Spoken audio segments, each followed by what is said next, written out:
Well, this is pretty interesting. Now, the WNBA All-Star Game and All-Star Weekend will be in Indiana this year. Of course, Indiana is where Caitlin Clark plays for the Fever. You're tuned into Dunk Dynasty on YouTube, the no-holds-barred truth on sports. Now, this is something interesting.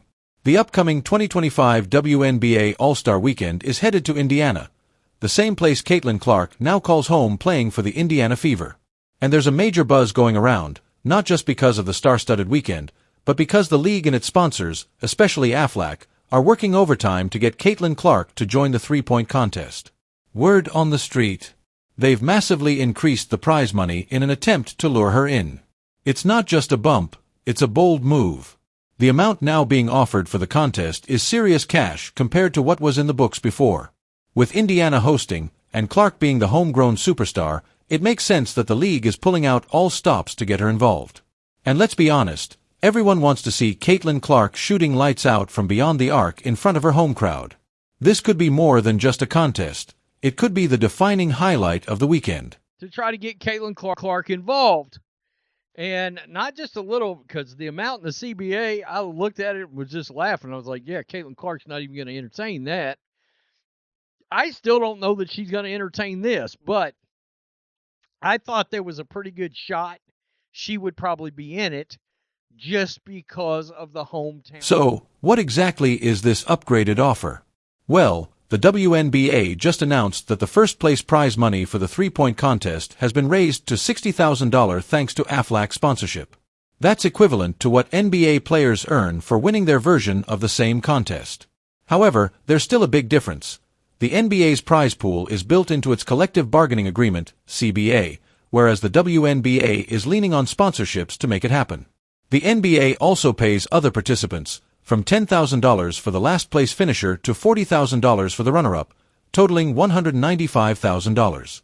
Compare that with the WNBA, where the runner-up gets a meager $1,030, and you can see just how lopsided the numbers really are.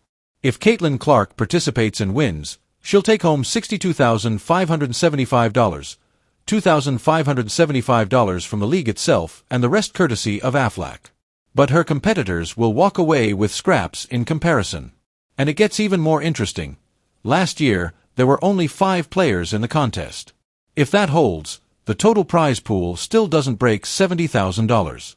It's clear this is all about drawing Clark in, because when Clark plays, the people watch. The Women's National Basketball Association announced Thursday that it is raising the prize money awarded by sponsor Aflac for the WNBA's three-point contest to $60,000, which matches the first-place prize winnings for the NBA's competition. This massive gap in pay among participants and winners raises another crucial issue, the current state of the WNBA's CBA.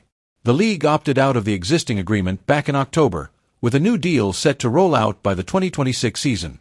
That's where everything from all-star incentives to base salaries will need serious reworking. The media rights deal, which is also set to change, could potentially boost revenue streams for the WNBA, and that may be the silver lining players are hoping for. But even with all this hype and momentum from Caitlin Clark's rising influence, we're still not anywhere near NBA-level earnings. The average WNBA player is miles away from earning $5 million a year, despite the growing fanbase and television viewership that Clark has brought in. It's a paradox, record-breaking ratings, but relatively flatlined financial compensation for most players. As the spotlight shines brighter on the league, the Players' Union will have more ammunition going into negotiations. For now, sponsors like Aflac are the only ones plugging the gap. They attempted the same last year, offering a boosted reward to tempt Clark into participating, but she declined. This year, the stakes are even higher, and the fans are eager to see if she finally steps up to the arc. Receives $2,575, meaning this year's first prize is actually $62,575.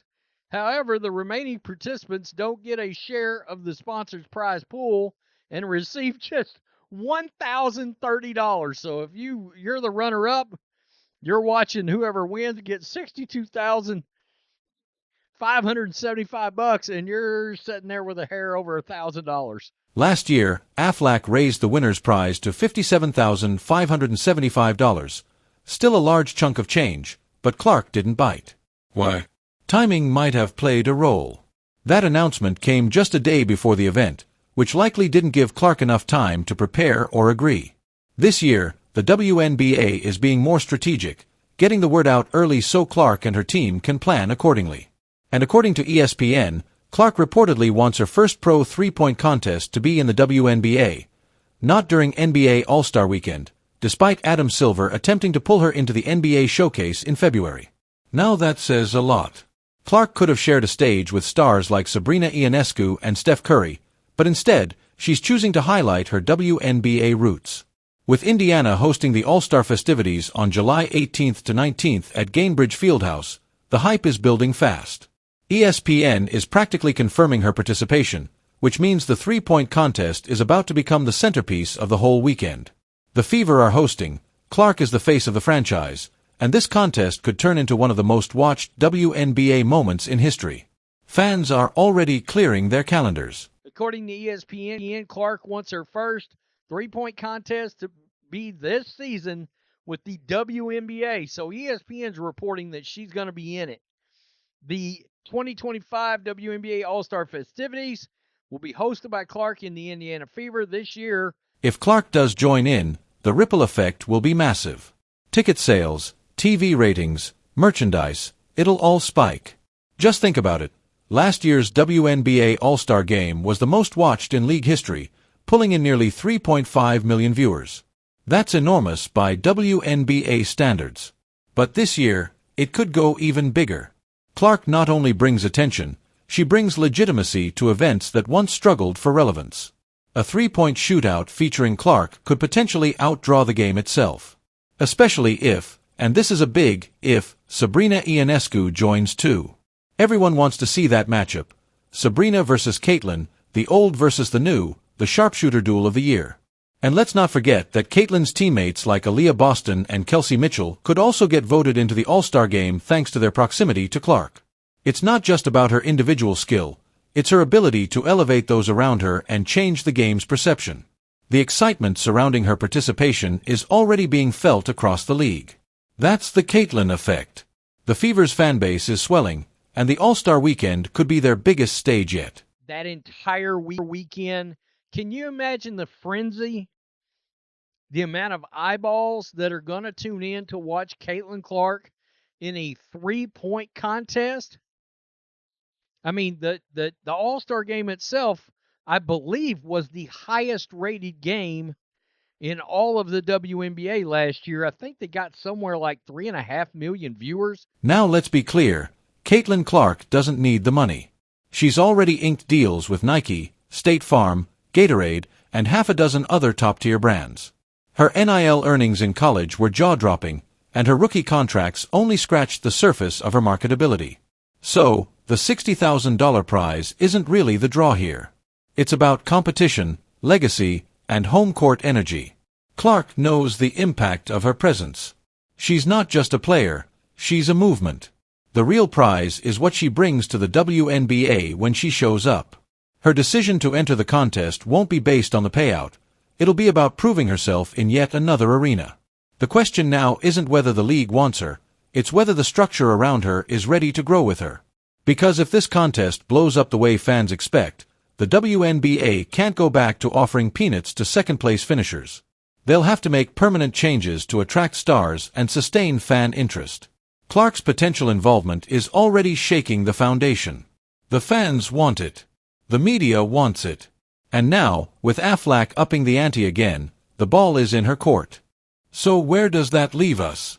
All eyes on Caitlin Clark. The fans are waiting. The league is holding its breath. Sponsors are scrambling to maximize exposure. If Clark steps into that three-point contest, it won't just be another sports headline, it'll be a cultural moment. It's not just a three-point shootout anymore. It's a spotlight on what the future of the WNBA could be. More viewership, more respect, and more dollars. And let's face it, the league needs this. From the moment she declared for the WNBA draft, Clark has been the engine that drives interest. And now, with the All-Star Weekend being hosted in her own backyard, she has a chance to add another chapter to her already legendary story. The prize money, the crowd, the potential matchups, it's all fuel for what could be the most electric all-star event in WNBA history. Whether she wins or not, her presence alone ensures it'll be unforgettable. Let's just hope the WNBA recognizes what they've got and continues building around it. Until next time, this has been Dunk Dynasty, where sports get real. Like, comment, subscribe, and we'll see you next time.